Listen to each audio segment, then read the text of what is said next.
Un jour, je découvre que j'ai une histoire.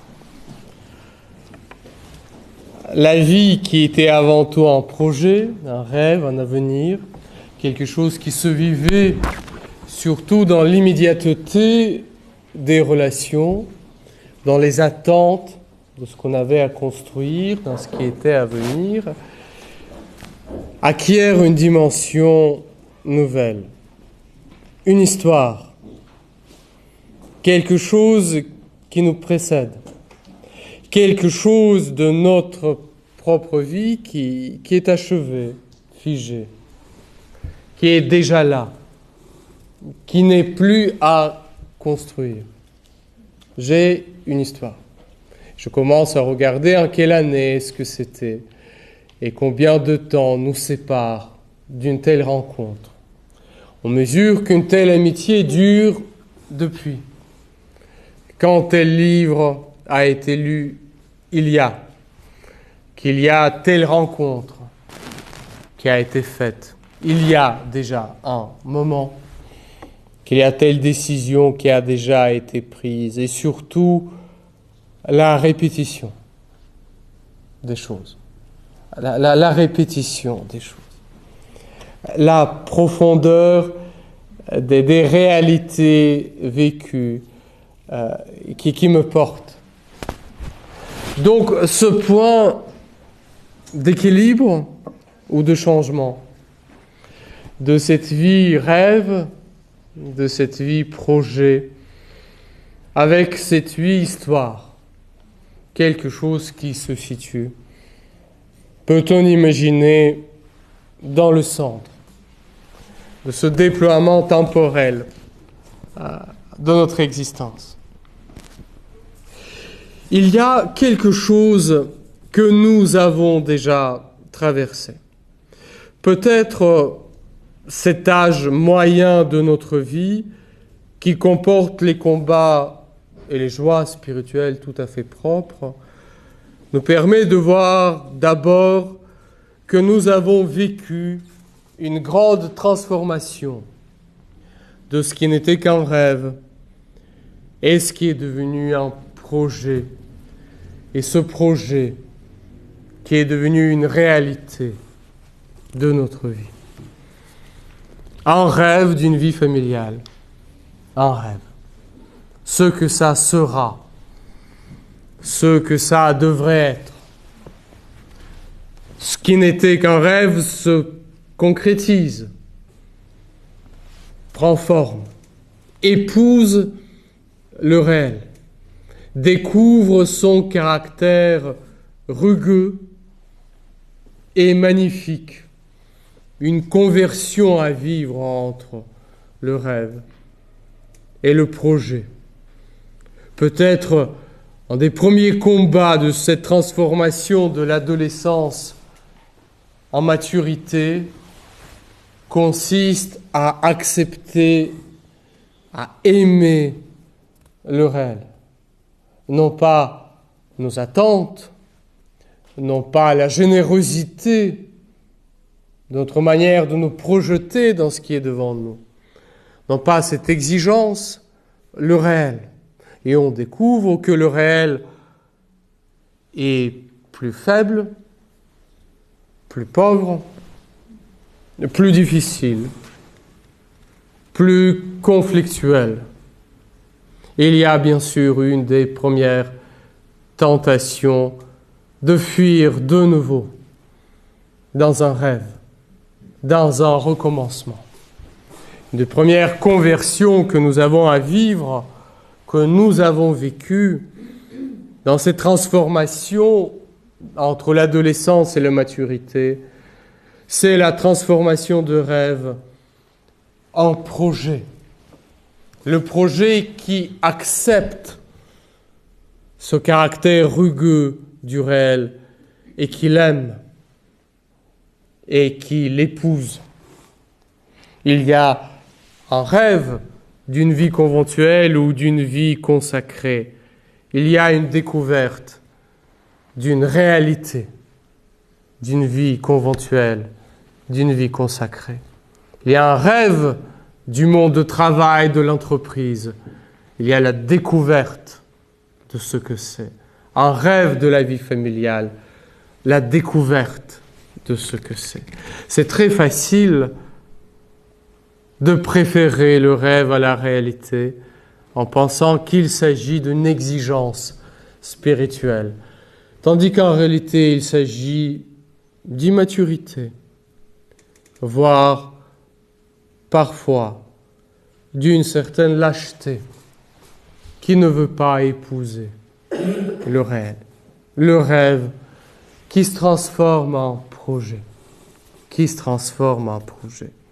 Une alchimie qui est, en certains moments de notre vie, derrière nous, parce que ces grandes décisions ont été prises, ces grandes options ont été posées, et les changements que ces décisions ont entraînés construisent ce que nous sommes maintenant. Non plus un rêve, un projet. Et dans ce moment où on découvre cette histoire qui nous a amenés à notre point de maturité, il y a peut-être une vertu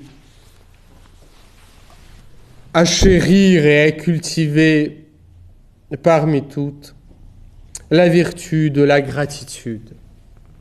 La vertu de la gratitude.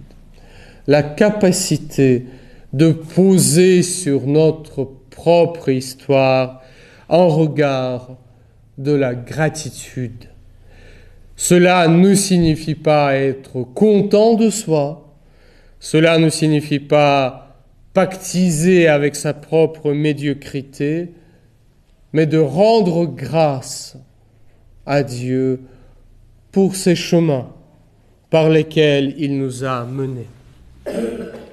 Et il y a dans cette vertu de la gratitude, dans cette attitude vertueuse de la gratitude, un point qui m'est particulièrement cher, auquel je reviens de plus en plus, la reconnaissance à l'égard de nos maîtres.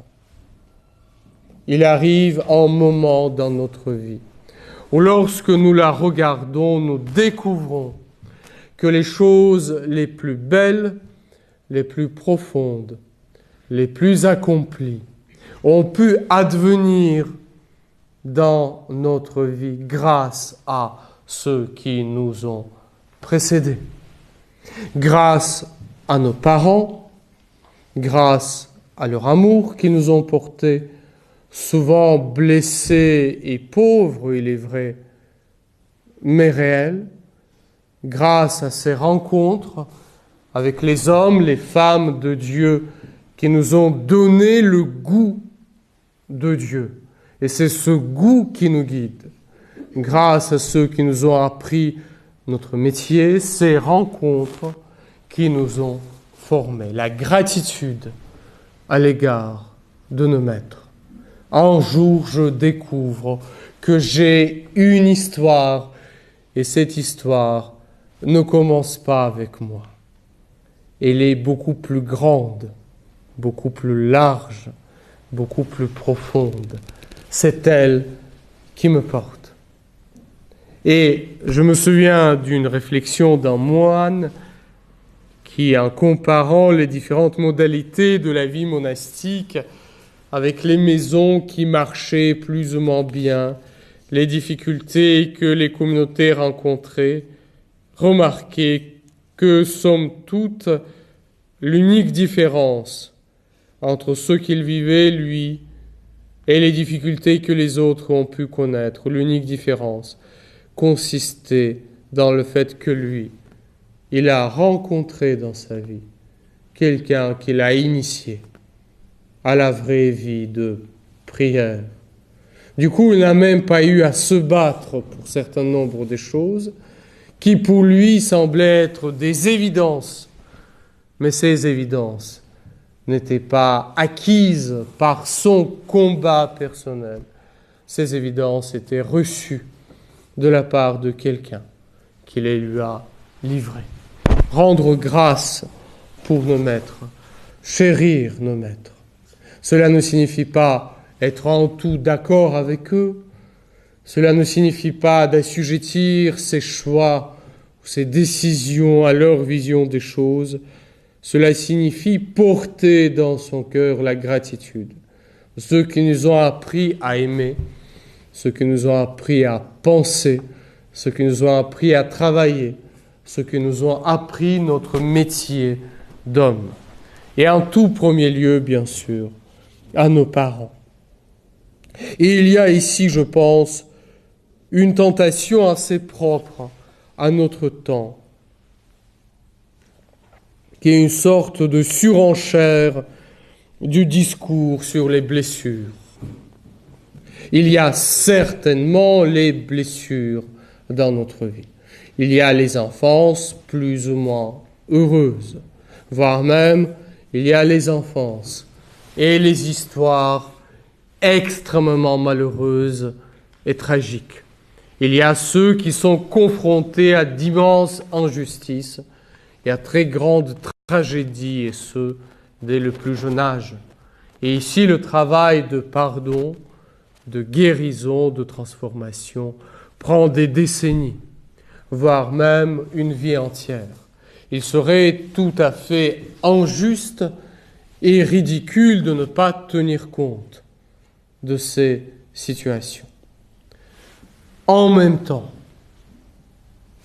je ne veux pas opposer l'un à l'autre, en même temps peut se propager d'une manière un peu insidieuse un discours qui voudrait que mes problèmes, mes difficultés viendraient essentiellement des blessures. Et du coup, pour avancer, il me faut trouver quelqu'un que je peux accuser de mon incapacité aujourd'hui d'aimer, d'être fidèle, de penser, d'assumer mes responsabilités. Nos parents nous ont aimés comme ils ont pu. Je laisse à côté les cas d'une extrême gravité des crimes contre les enfants.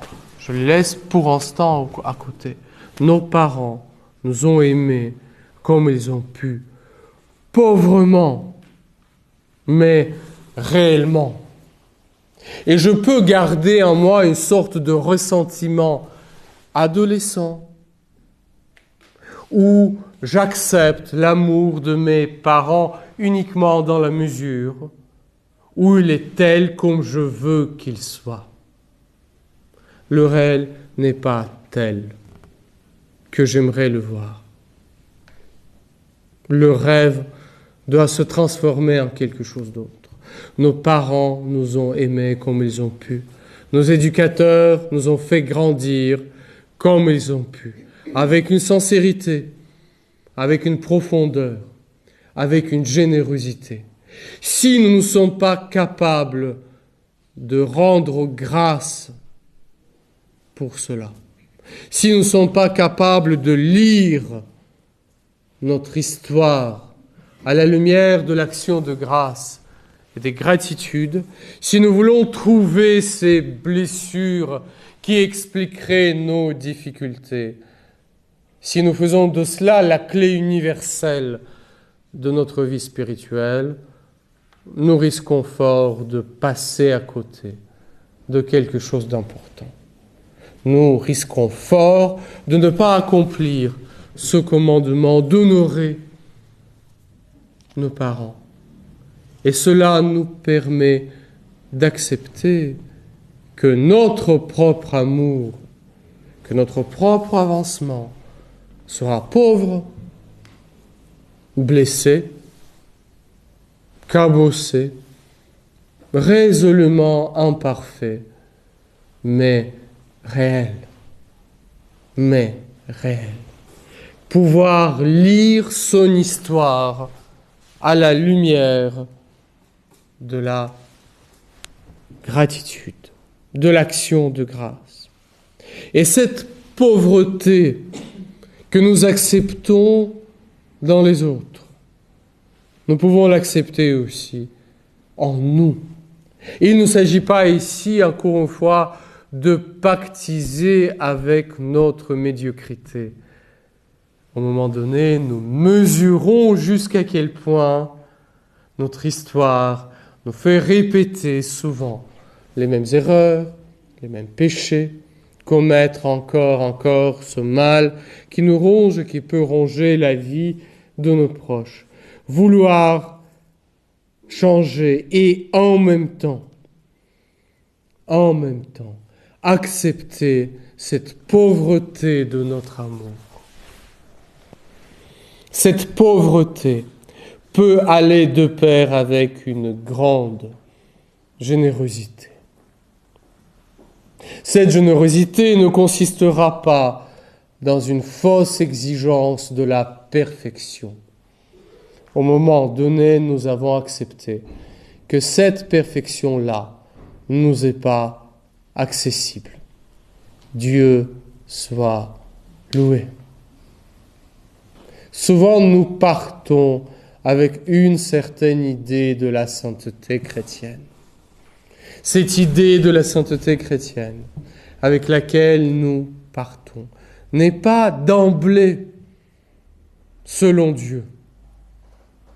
Cette idée de la sainteté chrétienne qui préside nos commencements est certainement généreuse, grande, belle, mais elle a aussi besoin d'une conversion, d'une évangélisation profonde, d'acceptation de notre pauvreté radicale. Et cette pauvreté-là nous permet une vraie générosité. Seigneur, ce que j'ai, je te le donne.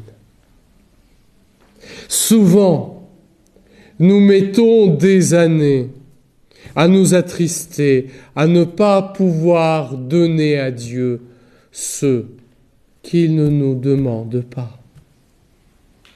On s'en vante l'idée d'une vie de prière telle qu'elle devrait être. Et avec cette idée de prière-là, nous ne cultivons pas notre prière telle qu'elle est.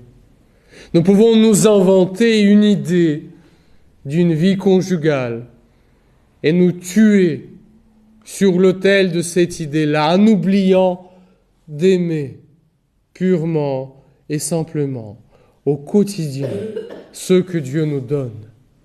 Nous pouvons nous inventer une idée d'une perfection religieuse très grande et très belle, insupportable et pour nous et pour nos prochains, en omettant à ce nom de cette perfection-là de poser les actes réels et qui sont à notre portée. Je raconte souvent à ce sujet une scène vue une fois dans un train. Il fait très chaud. Une jeune mère avec son enfant qui exige d'elle une glace dans le train. Elle n'a pas de glace. Elle a un yaourt. Il ne veut pas un yaourt, le petit. Le petit veut une glace. Sa maman qui lui dit « Chérie, je ne peux pas te donner ce que je n'ai pas. Je peux te donner ce que j'ai. Un yaourt, je l'ai. Je peux te le donner. La glace, je n'en ai pas. Je ne peux pas te le donner. » Souvent, nous nous tuons à vouloir donner à Dieu ce que nous n'avons pas, ce qu'il ne nous demande pas. Et ce chemin, nous oublions de lui donner ce qu'on a réellement. C'est quelques minutes d'attention dans la prière, un tel petit pardon à demander, tel acte d'attention et de charité que nous pouvons poser, que nous ne voulons pas poser, parce que notre vraie conversion se joue dans ce réel, se donner au quotidien avec une grande générosité. Le quotidien donc, le quotidien. L'âge de vie dont nous parlons, cet âge de maturité, une quarantaine mythique, C'est l'âge des grandes occupations. Donc il y a un vrai point de notre combat spirituel qui consiste à gérer le temps et à perdre le temps. Je pense que bien sûr, il nous faut apprendre à le gérer. Toute mère de famille le sait, tout père de famille le sait. Quelqu'un qui est en plein essor de sa vie professionnelle le sait. Une des grandes questions de cette époque de notre vie, c'est trouver ce rythme qui nous permet d'avancer d'une manière allègre et quand même respirante. Donc, disons une banalité, mais une banalité importante. Posons les choses prioritaires. Posons les choses prioritaires. Les priorités se jouent dans le temps que nous leur accordons. Non pas dans le discours que nous tenons à leurs propos, dans le temps que nous accordons. Pas notre diocèse arrive à la fin de ce synode, vous vous souvenez, il s'ouvrait par un questionnaire.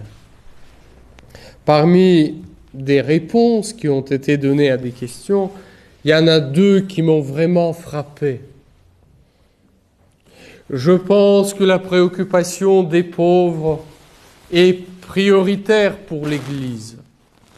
Oui, 86%, à peu près.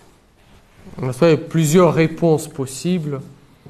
86%, allez, 90, 80. L'occupation des pauvres est prioritaire pour l'Église. Très bien. Quelques questions plus loin. Dans ma vie, je m'engage au service caritatif des pauvres. Non, 75%. Ce que nous disons n'a pas beaucoup d'importance. La vraie importance, c'est le temps que nous donnons à des réalités que nous jugeons prioritaires. La famille, le travail, la prière, cultiver son intelligence, servir les pauvres, tout ce que vous voulez. Mais ne nous trompons pas, cela se joue dans le temps que nous consacrons à ces choses. Gérer le temps, se ressourcer, cette vie active, cette vie exigeante, cette vie qui demande beaucoup de présence aux autres, exige aussi qu'on prenne réellement le temps de ressourcement. Toute personne qui a eu à s'occuper d'un proche malade, des parents en fin de vie, des personnes marquées par exemple par la démence sénile, savent l'immense investissement que cela représente. Quantité de force que cela prend. Et ce sentiment qu'on ne peut pas lâcher, qu'il nous faut tenir et porter à bout de bras. Et n'importe quel accompagnateur vous dira ce qui est vital ici, c'est de se ressourcer. Nous pourrons donner aux autres ce que nous avons reçu pour bien s'occuper de ce que Dieu nous confie en ce temps de grande activité de notre vie. Notre générosité de servir les autres passera par les moments que nous allons soustraire à ce service pour pouvoir être à nos prochains il nous faudra parfois prendre des distances et entrer dans notre intériorité. Perdre le temps, perdre le temps, perdre le temps. Je pense que le moment de maturité dans notre vie arrive lorsque nous pouvons nous permettre enfin de perdre un peu de temps. Sortir de la logique d'une construction permanente, de l'efficience. Non seulement bâtir, mais aussi demeurer.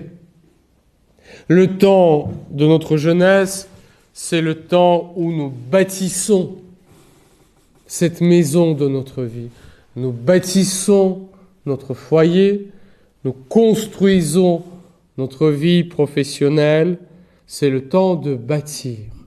Arrive un moment où nous pouvons enfin nous permettre de demeurer. Non pas perdre le temps dans les bavardages, mais donner de notre temps gratuitement à ce qui compte pour nous, à des personnes, des occupations, des choses qui sont précieuses. Perdre le temps d'une manière gratuite, résolument inefficace. Je pense que c'est un des enjeux majeurs de la vie spirituelle, de la maturité. Demeurer. Passer enfin de ce projet en construction à l'histoire qu'on habite. Et habiter l'histoire nous ramène à une occupation biblique, entre autres, une occupation de faire mémoire. Faire mémoire. Il y a dans la Bible un psaume 135 qu'on reconnaît assez facilement lorsqu'il revient. Il est rythmé par ce refrain « Car éternel est son amour ». C'est le psaume qui retrace l'histoire de la création, qui retrace l'histoire du salut d'Israël. Et après chaque demi-verset revient ce refrain « Car éternel est son amour ». Il a créé les grands luminaires, car éternel est son amour. Il a fait sortir Israël de la terre d'Égypte, car éternel est son amour. Faire mémoire. En ce temps de carême, je vous propose comme un exercice spirituel de prendre l'histoire de votre vie, de faire mémoire des grandes étapes, des grands gestes de cette histoire, car éternel est son amour. Et on a pu être loin de Dieu, mais Dieu était là, car éternel est son amour. Et on a pu passer par des choses extrêmement difficiles et pas du tout évidentes. Et on a pu traverser ces moments tragiques et douloureux, car éternel est son amour. Demeurer dans son histoire, habiter son histoire, découvrir que Dieu l'habite, que Dieu l'a béni, que Dieu en a fait sa demeure.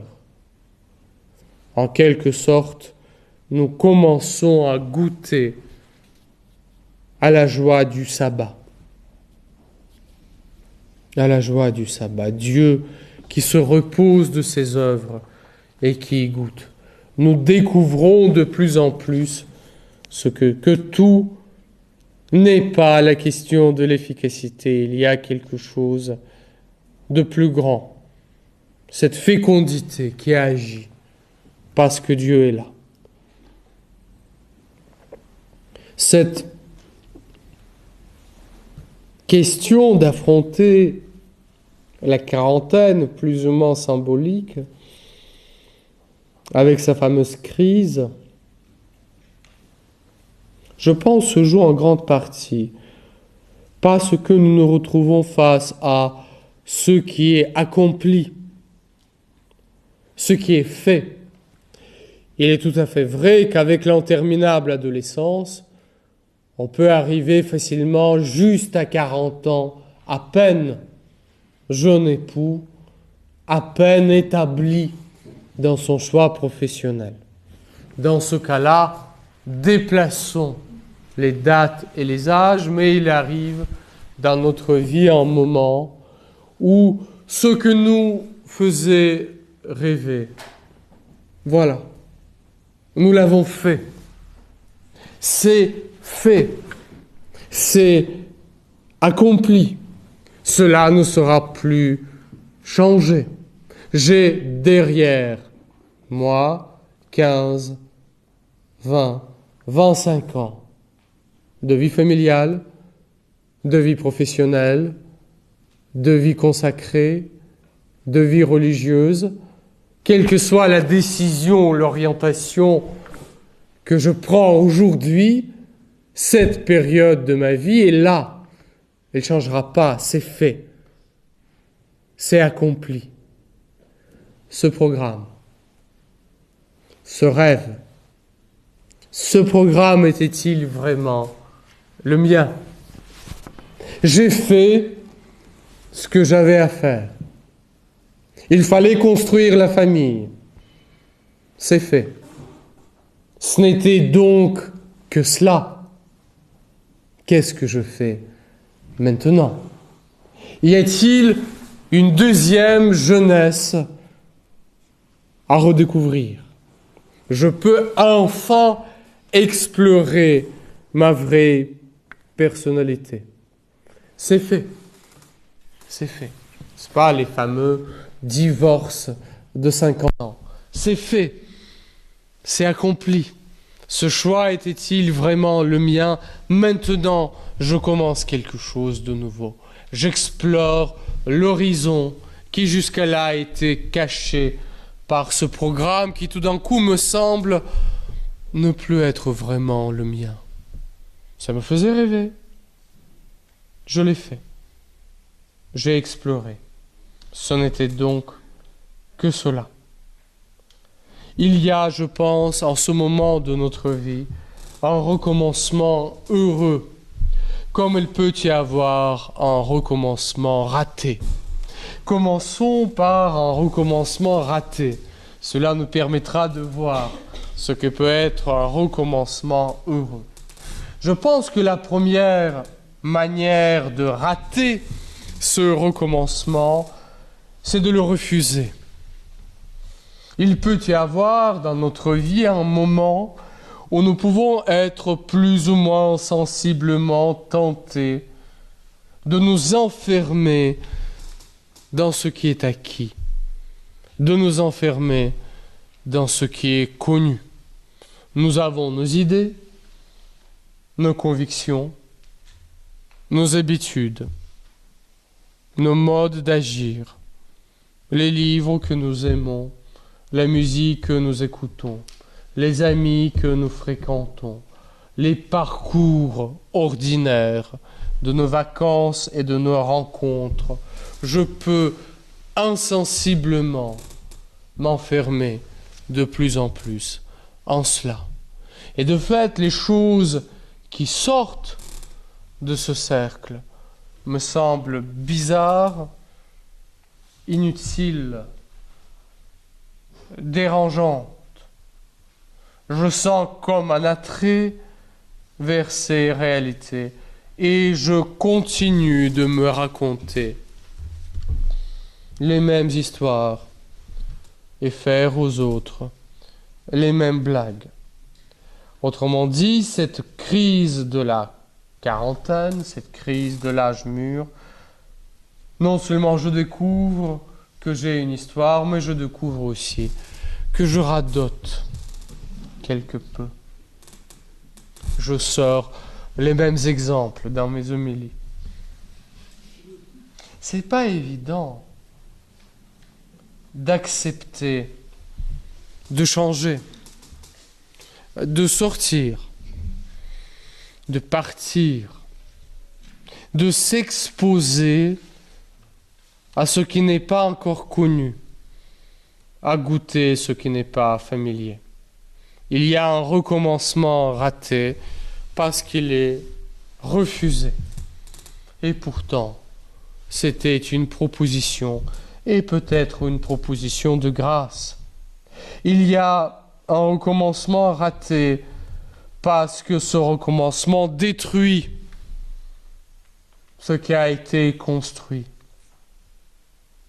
Parce qu'il abandonne les promesses qui ont été faites, la fidélité qui a été jurée, l'immense travail de la découverte de l'autre, de l'acquisition de métiers qui semblent être anéantis, parce qu'on part dans une direction radicalement nouvelle. Souvent parce qu'enfin, on a les forces à affronter les conflits qui n'étaient pas réglés avant. Tant qu'on avait à se battre, tant qu'on avait à construire, tant que la carrière professionnelle n'était pas gagnée, tant que les enfants étaient petits, les choses tenaient par cette force des exigences quelque peu extérieures. Voilà, c'est fait. Et maintenant, est-ce que je peux rechoisir cela? Est-ce que je peux habiter de nouveau cela? Est-ce que je peux retrouver une profonde jeunesse de l'esprit tout en faisant deuil de la jeunesse tout court? Il y a quelque chose que je ne peux pas rejouer dans ma vie familiale, dans ma vie amoureuse, dans ma vie professionnelle. C'est ridicule de jouer en jeune quand on ne l'est plus. En même temps, c'est aussi ridicule de devenir un petit vieux avant temps. Comment retrouver cette jeunesse sans détruire ce qui précède? Retrouver, me semble-t-il, la radicalité qui épouse les milieux. Et là, je me permets de reprendre un texte qui est un des grands textes du Carême, dont d'une certaine manière on n'en peut plus tellement on l'entend. C'est pas la fameuse histoire du fils prodigue. C'est la prédication de notre frère Pierre-Alain qui m'a fait penser à cela. Il a tiré l'attention, et je pense c'est profondément juste, que cette parabole trouve sa place dans un discours que Jésus adresse aux pharisiens et aux scribes. Autrement dit, ceux qui ont à répondre à son discours, ce sont précisément ceux qui sont censés de se reconnaître dans la figure du Fils aîné. Je pense qu'il y a quelque chose de faux dans la manière de nommer cette histoire de Jésus, la parabole du Fils prodigue. Ce n'est pas comme ça qu'il présente l'histoire. Il commence en disant un homme avait 2 fils. C'est l'histoire du père qui a à construire sa relation avec ses 2 garçons. Et c'est à 2 reprises que le père sortira de la maison pour chercher son enfant. Il sortira pour accueillir le fils prodigue qui revient. Mais il sortira aussi pour implorer le fils aîné à entrer dans la maison. Et on est sûr, pour la fin de l'histoire, pour le fils prodigue, et on n'est pas du tout sûr de la réponse de l'aîné, car cette réponse. C'est exactement celle-là que Jésus propose à ses auditeurs, à ses pharisiens et à ses scribes, autrement dit, à nous. Autrement dit, à nous. C'est facile de prêcher sur la splendeur de parcours de fils prodigue dans les églises où, a priori, nous avons devant nous plutôt ceux qui se sentent dans la situation du fils aîné. Et c'est certainement profondément injuste de culpabiliser ceux qui sont là parce qu'ils ne vivent pas assez profondément cette conversion. Mais découvrons qu'il y a la première et la deuxième conversion. La première conversion, celle du fils prodigue. On passe de la vie du désordre à la vie rangée. On découvre l'amour de Dieu et on choisit l'amour de Dieu. Cette conversion est grande, elle est belle. Et si nous sommes là, c'est que le message de Jésus a touché nos cœurs. Et puis vient le temps de la seconde conversion, beaucoup plus difficile. Jésus aurait pu venir dans une époque athée, dans une époque résolument anticléricale.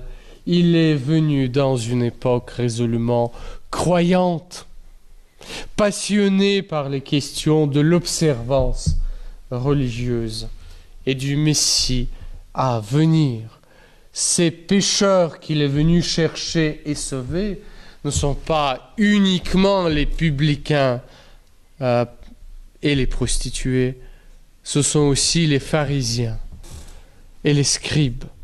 Et si les prostituées et les publicains précèdent les pharisiens et les scribes dans le royaume des cieux, ce n'est pas la prostitution qui leur ouvre le royaume des cieux. Ce n'est pas la tricherie avec l'argent, la malhonnêteté financière qui devient une grande autoroute pour le ciel.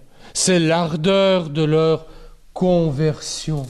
Et cette conversion, elle est pour tous, pour les prostituées et pour les publicains, tout comme elle est pour les pharisiens et pour les scribes. Et elle est difficile pour les pharisiens et pour les scribes. Elle est difficile pour nous qui pouvons être bien établis dans notre vie chrétienne. Quelques petits points ici. L'humilité des pratiques humbles. Aimer la pauvreté de notre prière. L'aimer. Aimer la pauvreté de notre service. La voir en face, cette pauvreté, et l'aimer. Aimer les pratiques humbles, des gestes qui nous permettent de dire à Dieu que nous l'aimons, qui permettent de dire à notre prochain que nous l'aimons. Un autre point, accepter enfin, entendre enfin que la nuit des sens fait partie du cheminement normal de tout chrétien qui cherche Dieu avec sérieux. La nuit des sens. Il arrive un moment dans notre vie où la prière n'est plus sensible comme elle a été, où elle est autrement sensible, que le service n'est plus sensible comme il a été, que l'amour conjugal n'est plus sensible comme il a été, Ce n'est pas une tragédie. Ça fait partie de la beauté de la croissance spirituelle, de la beauté de la croissance antérieure. Aimer notre pauvreté, aimer la nuit de nos sens, être inventif dans la prière, certes, persévérer dans le service, certes, chercher à éviter tout ce qui nous éloigne de Dieu, certes, ne pas se prendre trop facilement pour les grands mystiques, certes, accepter la nuit des sens. Accepter aussi, n'est-ce pas, ça saute aux yeux. Faut-il encore se rendre à cette évidence que notre vie spirituelle n'est pas une industrie, c'est pas un processus technologique, ça ne se fabrique pas.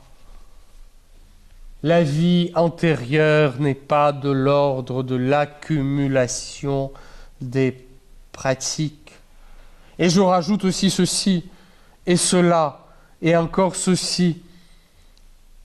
En quelque sorte, la course aux armements spirituels. La vie spirituelle n'est pas une industrie. Il y a une sorte de mélodie secrète de notre âme que Dieu seul discerne et qu'il s'agit de dégager. Trouver ce souffle absolument unique, ce rythme absolument unique, cette couleur absolument unique qui est la vie antérieure de notre âme. Trouver ce rythme, ne pas trahir la mélodie secrète de l'âme, la dégager, lui donner l'espace de résonance. Accepter le silence devant Dieu. Le silence devant Dieu. Pas uniquement faire oraison, faire ceci, faire cela. Offrir un silence de qualité à Dieu et à nos proches, leur donner véritablement de la présence. Cesser une sorte de bavardage spirituel. Le bavardage des occupations multiples. Voyez-vous, donner quelque chose de cette grande qualité de notre vie. Et c'est là, me semble-t-il, que nous retrouvons une nouveauté radicale de notre vie. Non pas la jeunesse d'autrefois, mais quelque chose qui soit neuf. Neuf. Voici que je fais toutes choses nouvelles.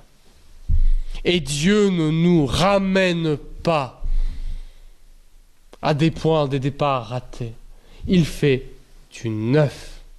Là où c'était brisé, là où c'était abîmé, là où ça partait mal, là où ça devient usé, c'est là, non pas à côté. Voyez-vous, non pas un faux départ, non pas un recommencement qui cherche à retrouver quelque chose que nous avons perdu. Accepter que Dieu crée du neuf dans ce qui vieillit, dans ce qui est ancien. Ainsi, tout scribe devenu disciple du royaume tire de son trésor du neuf et de l'ancien. Voilà cette deuxième conversion, la conversion du scribe qui tire du neuf et de l'ancien. La première conversion était dans le neuf. Ici, il s'agit de laisser à Dieu de construire du neuf, éternellement neuf, dans l'ancien. Un autre point, propre peut-être à cet âge et à ce moment, se retrouver dans la toute première ligne. La toute première ligne.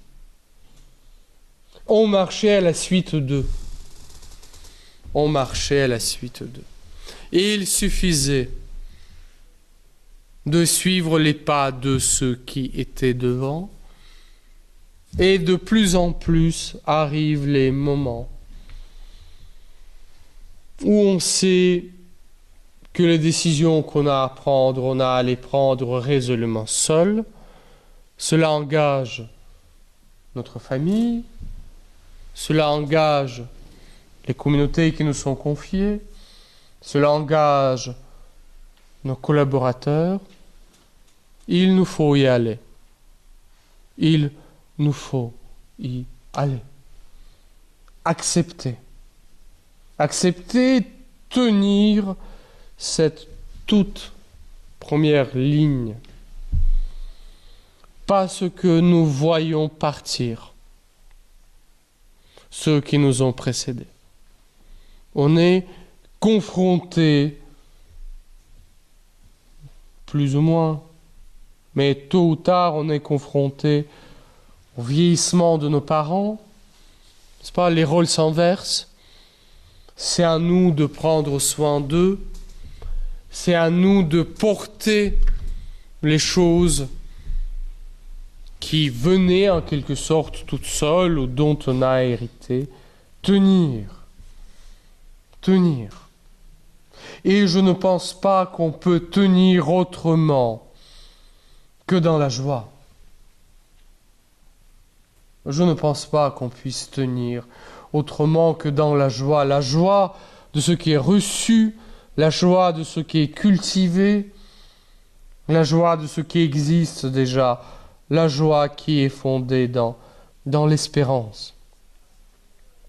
Bâtir sa vie familiale est un acte d'espérance. Tenir dans sa vie familiale est un acte d'espérance. Non plus dans l'insouciance des commencements, dans le réalisme de ce que nous voyons. Bâtir sa vie familiale est un acte d'espérance. Bâtir la vie de la communauté chrétienne est un acte d'espérance. Car il y a 50 000 raisons pour abandonner. Et pourquoi ça ne marche pas? Et pourquoi ça ne peut pas marcher? Et pourquoi ça ne doit pas marcher?